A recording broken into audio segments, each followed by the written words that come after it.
Good morning friends, Mishra sir mining class YouTube channel में आपका स्वागत है।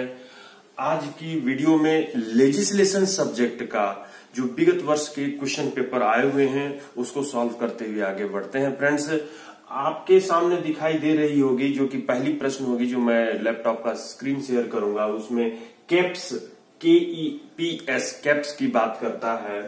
कैप्स क्या होती है? शाफ्ट टॉप के ऊपर में केज को रोकने के लिए, केज का एक प्लेटफॉर्म प्रदान करने के लिए इस कैप्स का इस्तेमाल किया जाता है। जैसा कि आपको ये केज दिखाई दे रही होगी, ये शाफ्ट के अंदर में ऊपर नीचे लोअरिंग एंड अप डाउन होती रहती है। जब पिट टॉप के ऊपर केज को रोकना रहता है तो यहाँ पर जो बैंक्समैन होता है वो लीवर को खींचता है। तो खींचने के बाद ये रास्ता क्लियर हो जाता है, शाफ्ट क्लियर हो जाता है और ये जो है नीचे चली जाती है। और ये जैसे ही डोली फिर ऊपर की ओर हो जाती है, इस लेवल से यानी कि पिट टॉप का लेवल से ऊपर होती है थोड़ी सी, तो यहाँ पर लीवर जो है पहले वो खींच करके रखे रहता है बैंक्समैन, और खींच करके रखेता है तो डोली तो ऊपर चली जाती है, लेकिन ये वाली जो दिखाई दे रही होगी पोजीशन जो कैप्स का पार्ट्स है, ये वाली जो है इधर खिसकी हुई रहती है। जैसे ही ये छोड़ता है तो ये जो है ऑन पोजीशन में हो जाती है, जिसके ऊपर डोली आकर के टिक जाती है। ये है कैप्स फ्रेंड्स, जिसके संबंध में आपने देखा। तो चलिए मिश्रा सर माइनिंग क्लास की जो यूट्यूब चैनल है उसको लाइक कर लीजिए, सब्सक्राइब कर लीजिए कैंडिडेट्स, और शेयर भी करिए अपने फ्रेंड्स के पास, ताकि वो भी पढ़ करके इस वीडियो को देख करके अपनी एग्जामिनेशन की तैयारी को पक्का कर सकें। और अगर कोई डाउट हो, कोई सजेशन हो या कोई हेडिंग कंटेंट हो जिसको आपको पढ़ना है, समझना है, तो आप कमेंट्स बॉक्स में जरूर लिखिए। तो चलिए हम लोग आते हैं, अपना जो क्वेश्चन पेपर था उसको स्क्रीन शेयर मैं कर रहा हूं। फ्रेंड्स, अगर नए कैंडिडेट हैं तो आप बेल आइकन को जरूर दबा लीजिए, ताकि उसकी कोई भी जो वीडियो अपलोड होती है तो आप तक जो है नोटिफिकेशन उसकी पहुंच जाए। तो देखिए फ्रेंड्स, 130 नंबर तक का क्वेश्चन को मैं अपलोड कर चुका था। जो आपके सामने यहाँ पर दिखाई दे रही है वो कौन सी क्वेश्चन है? वो 131 है। तो यहाँ पर 131 में क्या कहता है, पढ़ते हैं। Caps are used in, caps का उपयोग किसमें किया जाता है? ए है Koepe winding, B direct haulage, C endless haulage, D drum winding, E chair car system of man winding. तो यहां पर कैप्स का उपयोग हम लोग किसमें करते हैं? ड्रम वाइंडिंग में करते हैं। इस संबंध में कहां पर आपको रेफरेंस मिलेगी? कोल माइंस रेगुलेशन 80 का जो 10 नंबर है सब रेगुलेशन, उसमें कहता है, देखिए ए नंबर पढ़ते हैं, except in friction winder, friction winder को छोड़कर यहां पर बात की जाती है।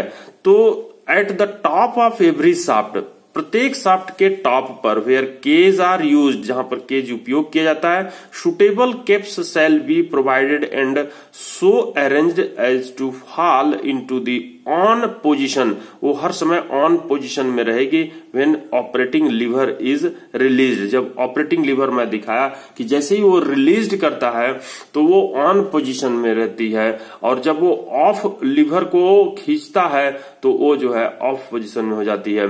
तो यहां पर आपने देखा कि 10A में कैप्स की बात किया, जो कि ड्रम वाइंडिंग में उपयोग किया जाता है, फ्रिक्शन वाइंडिंग में नहीं किया जाता है। तो आप डी को टिक लगा के आगे की ओर बढ़ सकते हैं फ्रेंड्स। तो यहां पर और कहता है कि at every inset where caps और folding platform are provided, arrangement shall be made to lock the caps or platform securely in the off position and when in the off position such caps or platform shall leave the shaft clear for passage of the cage। जब वो of position में रहती है तो वो जो passage है shaft का वो क्लियर रहती है केज को ऊपर नीचे होने के लिए। तो ठीक है फ्रेंड्स, आपने समझ लिया 131। अब आते हैं 132 पर। आप क्या कहता है? Notice of intentional flooding shall be given to RIM and management of boring mines dash dash days prior to the flooding. प्रश्न क्या कहता है, समझ लेते हैं। नोटिस ऑफ इंटेंशनल फ्लडिंग, जो इंटेंशनल फ्लडिंग यानी कि खदान को जब या पैनल को जब आप पानी से भरना चाहते हो तो उस भरने के लिए जो नोटिस देते हो वो आरआईएम को देते हो और किसको देते हो, बगल के खदान के मैनेजमेंट को देते हो, कितने दिन पहले फ्लडिंग के कितने दिन पहले देते हो, ये पूछता है आरआईएम के साथ। यहाँ पर जो कोल माइंस रेगुलेशन आपकी कौन सी 151 का 1 कहता है कि आप जो फ्लडिंग करने वाले हो उसके 14 दिन पहले आरआईएम को और सीआईएम को नोटिस देते हो। तो यहां पर बगल के खदान के मैनेजमेंट को भी देते हो। तो यहां पर जो है सीआईएम होगी 14 दिन पहले होगी, कौन सी रेगुलेशन के तहत 151 आपको याद रखना है, इंटेंशनल फ्लडिंग। चलिए फ्रेंड्स आगे वाली प्रश्न करते हैं। इसके बाकी ऑप्शंस नहीं लिखा हूं, आपको याद रखना है कितने बार, बहुत बार प्रश्न पूछी जा चुकी है। 133 ये में देख क्या है, the district magistrate is not employed to exercise the power of the inspector referred by section dash dash and dash dash and section dash dash of the mines act 1952। तो यहां पर जो माइंस एक्ट 1952 का जो section 5 है उसका जो sub section 3 है उसमें कहता है चीफ इंस्पेक्टर और इंस्पेक्टर के बारे में क्या कहता है कि district magistrate is not empowered, district magistrate empowered नहीं रखता है कि एक्सरसाइज करने के लिए इंस्पेक्टर के पावर को, कौन कौन सा इंस्पेक्टर के पावर को नहीं करने के लिए करता है, तो 22 सेक्शन 22 सेक्शन 22A और सेक्शन 61 के बारे में कहता है। देखिए यहां पर 3 नंबर में पढ़कर सुनाता हूं जो कट पेस्ट किया हूं माइंस एक्ट 1952 का। द डिस्ट्रिक्ट मजिस्ट्रेट में exercise the powers and perform the of an inspector subject to the general or special order of the government। तो सेंट्रल गवर्नमेंट के जो जनरल या स्पेशल ऑर्डर होते हैं उस सब्जेक्ट के तहत जो इंस्पेक्टर की ड्यूटी को परफॉर्म करते हैं और पावर को जो है एक्सरसाइज करते हैं, कौन, डिस्ट्रिक्ट मजिस्ट्रेट। ये तो पहली लाइन हो गई। जब सेंट्रल गवर्नमेंट स्पेशल या जनरल ऑर्डर देते हैं किसको, डिस्ट्रिक्ट मजिस्ट्रेट को, तब वो इंस्पेक्टर की ड्यूटी को परफॉर्म करते हैं या पावर को एक्सरसाइज करते हैं। ये पहला लाइन होगी। दूसरी लाइन क्या कहते हैं, provided that nothing in this sub regulation shall be deemed to be empower a district magistrate to exercise any of the power conferred by section 22 और section 22A और section 61।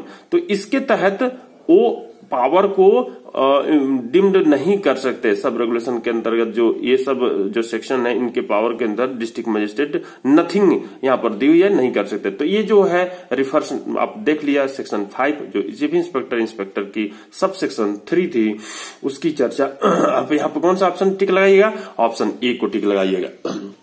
नेक्स्ट में आते हैं, क्या कहता है 134 question, parts of rope haulage system that to be examined by a competent person। यानी रोप haulage के जो पार्ट्स हैं, हॉलेज सिस्टम के रोप हॉलेज सिस्टम के जो पार्ट्स हैं that to be examined by a competent person, जो कि एग्जामिनेशन की जाती है कॉम्पिटेंट पर्सन के द्वारा प्रत्येक 24 घंटे में कम से कम एक बार। तो उसमें से कौन सी पार्ट की बात की जाती है, option A haulage engine, option B brake wheel, option C rope, other appliances in use, all the option. तो यहां पर ब्रेक व्हील जो है उसकी जांच की जाती है, ब्रेक व्हील की जांच की जाती है। तो यहां पर आप देखिए इसके संबंध में क्या कहा है, 98 regulation examination of haulage engine. 98 regulation आपको बताता है ये हॉलेज इंजन के examination. It shall be the duty of the competent person to examine carefully.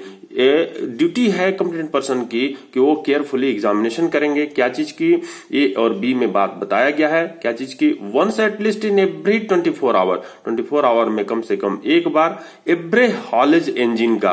तो प्रत्येक हॉलेज इंजन का ऑप्शन ए दिया हुआ है, ब्रेक व्हील का बी में दिया हुआ है, रोप का दिया हुआ है और अदर अप्लायंसेस का दिया हुआ है न्यूज। तो यहाँ पर ऑल द ऑप्शन होगी फ्रेंड्स, इसको आप करेक्ट कर लीजिएगा। अभी जस्ट अपन लोग करेक्ट कर लेते हैं। तो यहां पर जो है ऑल द ऑप्शन जो है आपकी होगी, हम लोग इसको करेक्ट कर लेते हैं। ये ऑप्शन ई,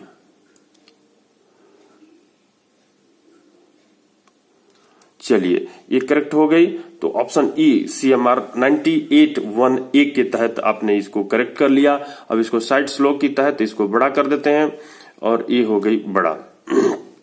अब ये कहता है कि देखिए B number, once at least in every 7 days, प्रत्येक 7 दिन में कम से कम एक बार क्या चीज की जांच करना है कॉम्पिटेंट पर्सन को, एवरी ट्रैक को where the haulage is effected by means of mechanical power और ग्रेविटी, प्रत्येक ट्रैक को करना है, और एवरी सेफ्टी कंट्रीब्यूशन जो उसमें सेफ्टी डिवाइसेस फिटेड रहते हैं ट्रैक में, उसको 7 दिन में एक बार करना है।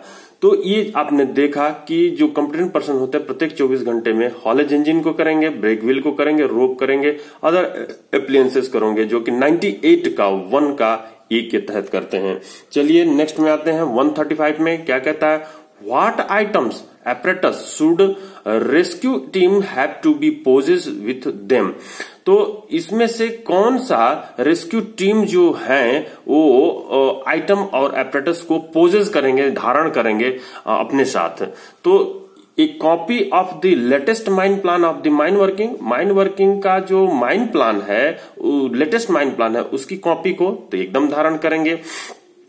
टेस्टेड मेथेन डिटेक्टर टेस्ट करने वाले उपकरण को धारण करेंगे, कार्बन मोनोऑक्साइड डिटेक्टर को धारण करेंगे, ऑक्सीजन डिटेक्टर को धारण करेंगे। ऑल द ऑप्शन, तो यहाँ all the option is the right answer होगी। जब वो रेस्क्यू रिकवरी के लिए जाते हैं रेस्क्यू टीम, तो इनको धारण करना है। ठीक है फ्रेंड्स, आगे बढ़ते हैं। ये रही 136, employ engaged in food handling and preparation.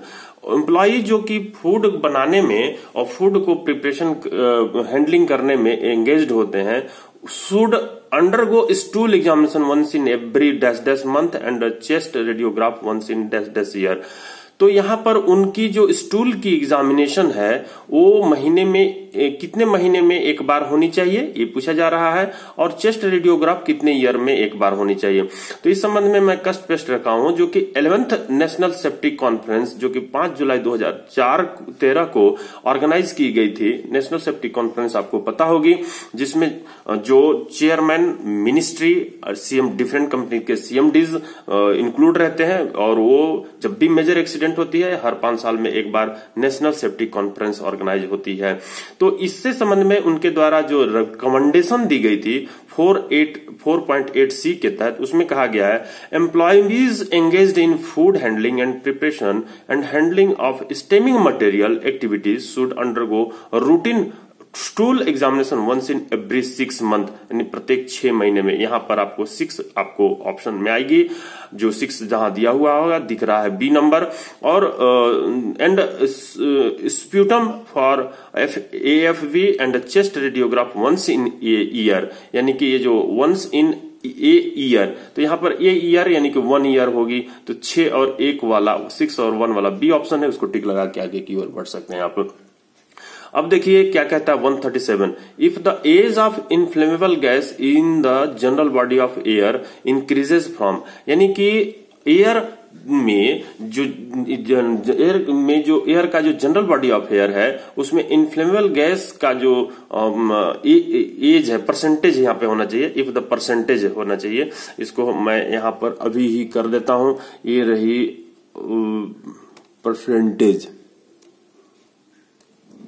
Percentage of inflammable gas, शुरू की तरफ बड़ा कर देता हूं, ये बड़ा भी हो गई। तो यहां देखिए क्या कहता है, if the percentage of inflammable gas is in the general body of air increases from 0.5% to 2.5%, the manager shall within dash dash from his knowledge of such increase from dash dash, यानी कि जैसे ही air के general body of air में inflammable gas का percentage 0.5% से 2.5% बढ़ती है, तो मैनेजर को क्या करना है, कितने दिन के अंदर में, विद इन कितने दिन के अंदर में his knowledge of such increase, जैसे ही बढ़ने का उनको नॉलेज मिलती है तो इन्फॉर्म किसको करना है। तो इस संबंध में 1957 के रूल नंबर 116 हम लोग पढ़ा करते थे। अब आप लोग पढ़ा करते हैं रूल जो कोल माइंस रेगुलेशन 2017 है, उसका रेगुलेशन नंबर 116 के जगह पे अब 133 हो गई है। उसका 2 सब रेगुलेशन यहां पर देखिए क्या कहता है, if in gassy seam the percentage of inflammable gas in the general body of air or the rate of emission of such gas increases so as to bring that the seam into higher degree of gassiness, the the owner agent manager shall within 24 hours, आ गई आपकी answer, within 24 hour from his knowledge of such increase inform the regional inspector. तो आ गई आपकी answer, regional inspector को करना है 24 आवर के अंदर करना है। तो यहाँ 24 आवर ऑप्शन में आ गया और यहाँ रीजनल इंस्पेक्टर आएगी। कौन सी ऑप्शन मैच कर रही है? सी नंबर मैच कर रही है। तो इसका मतलब क्या हुआ? जो रेगुलेशन कहता है कि जो आपके खदान में परसेंटेज ऑफ इनफ्लेमेबल गैस है वो अगर बढ़ जाती है, उस लिमिट से बढ़ जाती है, तो ऑनर एजेंट मैनेजर जो है इसकी इंफॉर्मेशन मिलने के 24 आवर के अंदर में रीजनल इंस्पेक्टर ऑफ माइंस को सूचित करेंगे। और इसमें में कहता है, मैं बता देता हूं, आपको समझा देता हूं कि यहां पर वो 30 डे के अंदर प्रॉपर इंस्पेक्शन करा करके वो सही जो डिग्री गैसीनेस है उसकी कंफर्मेशन कराएंगे। साथ ही वो जब तक कंफर्मेशन नहीं कराते उस समय तक हायर डिग्री के ऑल प्रिकॉशंस फॉलो करने होंगे। तो फ्रेंड्स, आप याद रखिए जो एग्जामिनेशन में आप देने वाले हैं, जब भी कोई कोल सिम अपनी डिग्री से हायर डिग्री में कन्वर्ट होती है तो उसको कन्वर्ट होने की संभावना हो जाती है, तो आपको हायर डिग्री के प्रिकॉशंस फॉलो करने, आप लिस्ट आउट करके रखिए प्रैक्टिकली भी और आप थ्योरेटिकली भी एग्जाम के दृष्टिकोण से, कि कौन कौन सा हायर डिग्री के डिग्री 3 गैसी माइंस के प्रिकॉशंस हैं, उनको लिस्ट आउट करके रखिए और उसको आपको एग्जामिनेशन में पूछ सकता है। तो 137 का आपने लगा लिया, सी नंबर टिक। अब आगे आते हैं फ्रेंड्स, 138 क्या कहता है? Factor of safety of winding rope should be not less than. Winding रोप की फैक्टर ऑफ सेफ्टी के लिए पहले भी मैं वीडियो अपलोड कर चुका हूं फ्रेंड्स। क्या कहता है फैक्टर ऑफ सेफ्टी के बारे में? मैं सिंपल सा एग्जांपल देता हूं, जो नए कैंडिडेट होंगे उनके लिए ये फायदेमंद होगी। कोई भी आप बॉडी लेते हैं, जैसे कि आपके सामने ये जो है स्टूल है, इसको आप मार्केट में खरीदने जाते हैं, तो ये जो स्टूल है आप ये देखेंगे कि इस पर कितना वजन वाला आदमी बैठता है तो ये टूट जाती है। तो ये अगर 100 किलो वाला आदमी इसके ऊपर बैठता, अभी पूरी दुनिया में मैक्सिमम जो है 100 किलो के लगभग आदमी है, उससे भी अधिक है, लेकिन रेयर केस में ही आपके यहाँ आते हैं, तो उस केस में आप इसको बैठने के लिए तो नहीं देंगे। तो 100 किलो का वजन ये सह सके, तो इसकी जो आप खरीदोगे 100 कि 100 केजी से ये कितनी टाइम से लोड को सहन कर सके, तो यहां पर उसको जो 10 टाइम्स अगर कहते हो कि 10 टाइम्स इसका हम लोग फैक्टर ऑफ सेफ्टी लेंगे, तो यानी कि 100 केजी वजन सहने वाला, 100 केजी वजन अगर सह लेता है आदमी का, तो यहाँ पर मैक्सिमम आदमी का जो लोड है वो मैक्सिमम लोड 100 केजी है, तो इसका 10 टाइम्स करेंगे तो ये जो है 1 टन के लगभग आएगी। 100 इंटू 10 करेंगे तो इस तरह से आपने देखा कि 10 टाइम्स अगर इसको करते हैं तो 1000 केजी लोड सहने वाला होना चाहिए, क्योंकि ब्रेकिंग लोड होनी चाहिए उसकी। ब्रेकिंग लोड 1000 टन और स्टैटिक लोड जिसके ऊपर आप मैक्सिमम लोड दे रहे हैं वो कितना दे रहे हैं? 100 केजी का दे रहे हैं, यानी कि 1 क्विंटल का दे रहे हैं, तो वो उसकी फैक्टर ऑफ सेफ्टी कहलाएगी क्या चीज? 10 टाइम्स। तो उसी तरह से यहां पर कहा गया है factor of safety of winding rope should be not less than. इस संबंध में जो 85 वाइंडिंग रोप, जिस संबंध में रेगुलेशन 85 की 2 का डी कहता है, subject to such exemptions as may be granted by the chief inspector in writing and any condition as he may be specified therein, no rope the breaking load of which at any one point, कहीं पर भी रोप के कहीं पर भी जो breaking load होगी 1 point, there is less than the 10 times the maximum stated load, तो वो जो होगी मैक्सिमम स्टेटेड लोड्स का 10 टाइम्स से कहीं पर भी कम नहीं होगी। मैक्सिमम स्टेटिक लोड्स कहने का मतलब कि अधिकतम जो आप उसके ऊपर लोड दे रहे हैं रोप के ऊपर, तो आप उसका 10 टाइम्स फैक्टर ऑफ सेफ्टी रखते हैं।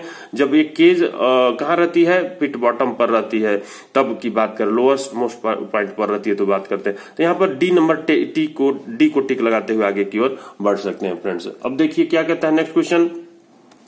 If 2000 persons are ordinarily employed, how many workman inspectors shall be designated by mine management? तो 2000 आपके खदान का, आपके प्रश्न का कहिए ऑर्डिनरी एम्प्लॉयड व्यक्तियों की संख्या बोल रहा है, तो how many workman inspector shall be designated by mine management, तो माइन मैनेजमेंट द्वारा कितने संख्या में वर्कमैन इंस्पेक्टर नियोजित किए जाएंगे। तो इस संबंध में जो माइंस रूल 1955 का रूल नंबर 29Q क्या कहता है कि 1500 मैन पावर तक तो आप 3 वर्कमैन इंस्पेक्टर नियोजित करते हैं, डिजिग्नेटेड करते हैं।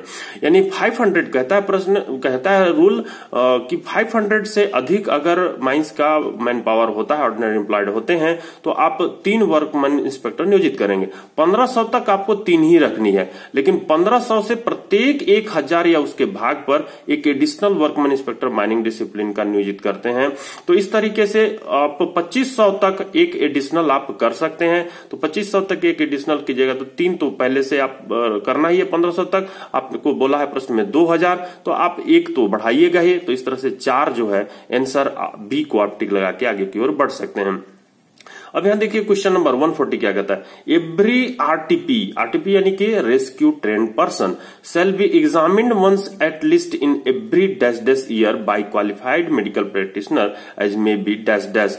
कौन सी शेड्यूल के अंतर्गत ऑप्शन में दी हुई है, कौन सी शेड्यूल के अंतर्गत उनकी मेडिकल प्रैक्टिस, उनकी यानी कि आरटीपीज की मेडिकल प्रैक्टिशनर्स के द्वारा, जो कि क्वालिफाइड मेडिकल प्रैक्टिशनर कहते हैं, उनके द्वारा कितने ईयर में एक बार, कम से कम एक बार, कितने ईयर में पूछा जाता है, कम से कम एक बार एग्जामिन किया जाएगा, यानी कि मेडिकली जांच किया जाए, मेडिकल जांच किया जाएगा। तो इस संबंध में जो rule 22 of mines rescue rule 1985 का शेड्यूल 6 कहता है कि वंस इन एवरी ईयर यानी कि यहां पर 1 आएगी, 1 और शेड्यूल 6 आएगी। तो ऑप्शन ए ठीक बैठता है फ्रेंड्स। तो ऑप्शन ई को आप टिक लगाइए और आगे की ओर बढ़िए। तो friends, Mishra sir mining class की जो यूट्यूब चैनल है उसको लाइक कीजिए, सब्सक्राइब कीजिए और कमेंट्स दीजिए। नए कैंडिडेट हैं तो बेल आइकन दबाइए। Thank you friends.